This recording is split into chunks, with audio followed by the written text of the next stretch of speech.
नमस्कार, मैं भूपेंद्र सिंह। आज हम जानेंगे आधुनिक भारतीय शिक्षा प्रणाली जो कि स्वतंत्रता पूर्व में रही है उसके बारे में विस्तार से हम जानने का प्रयास करेंगे और बात करेंगे।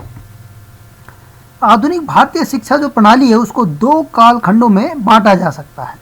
पहला है स्वतंत्रता पूर्व की शिक्षा प्रणाली यानी बिफोर इंडिपेंडेंस, और दूसरी है स्वतंत्रता पश्चात यानी आफ्टर द इंडिपेंडेंस। स्वतंत्रता पूर्व की जो शिक्षा प्रणाली है उसकी हम बात करते हैं।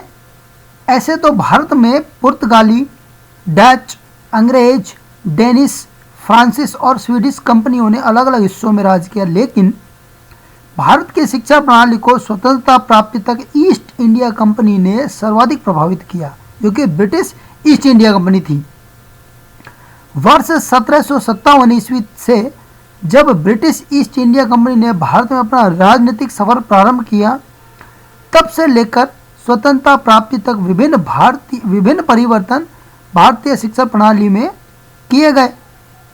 सबसे पहला जो प्रयास है वो वारेन हेस्टिंग्स जो गवर्नर जनरल था उसके द्वारा किया गया, जब 1781 में कलकत्ता में एक मदरसे की स्थापना उसने की।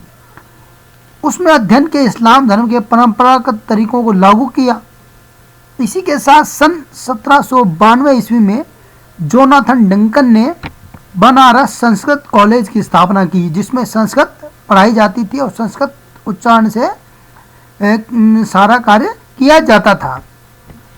दक्कन या दक्षिण के तत्कालीन आयुक्त अथवा राजदूत माउंट स्टुअर्ट एल्फिंस्टन ने पूना में हिंदुओं के लिए महाविद्यालय की स्थापना की। ये वो समय था जब दिल्ली में फ्रेजर ने जमींदारों के बच्चों को फारसी पढ़ाना और लिखना सीखने के लिए पृथक से विद्यालय की स्थापना की। लेकिन सर विलियम जोन्स ने भारत की सांस्कृतिक विरासत से प्रभावित होकर Royal Asiatic Society of Bengal की स्थापना की। इन्हीं प्रयासों की बदौलत वर्ष 1813 ईस्वी में चार्ल्स ग्रांट और विलियम विल्बरफोर्स के प्रभाव से ईस्ट इंडिया कंपनी के चार्टर में भारत में शिक्षा पर 1 लाख रुपए से अधिक खर्च करने की एक धारा जोड़ दी गई। पहले 1 लाख रुपए से कम खर्च होता था। लॉर्ड मिंटो को भारतीय परंपरा ने इस कदर मोह लिया कि उसने ब्रिटिश सरकार को यहाँ की परंपरागत शिक्षा पद्धति को संरक्षित करने और उसे पुनर्जीवित करने का प्रस्ताव भेजा। हालांकि उस प्रस्ताव को कचरे के डब्बे में डाल दिया गया। रामनाथ एवं शिवागंगा तंजौर के स्वराज विद्यालय में भारतीय ईसाइयों को, यानी जो इंडियन ईसाई थे, उनको अंग्रेजी पढ़ाने वाले पहले शिक्षकों में से थे, जो कि इंडियन थे। कुछ व्यक्तिगत यूरोपीय अधिकारियों एवं व्यवसायियों, जिनमें sir Edward hide east, David हारे, सर एडवर्ड रैन और जेम्स यंग ने कलकत्ता में अंग्रेजी शिक्षा को बढ़ावा दिया।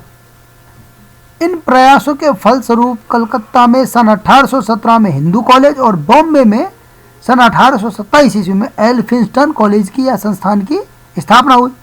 अब तक भारतीय भी समझ चुके थे कि भारत की अंग्रेजी हुकूमत के आदेशों को पढ़ने, फरमानों को समझने और आपसी समझ बनाने के लिए या कम्युनिकेशन के लिए अंग्रेजी शिक्षा बेहद उपयोगी है।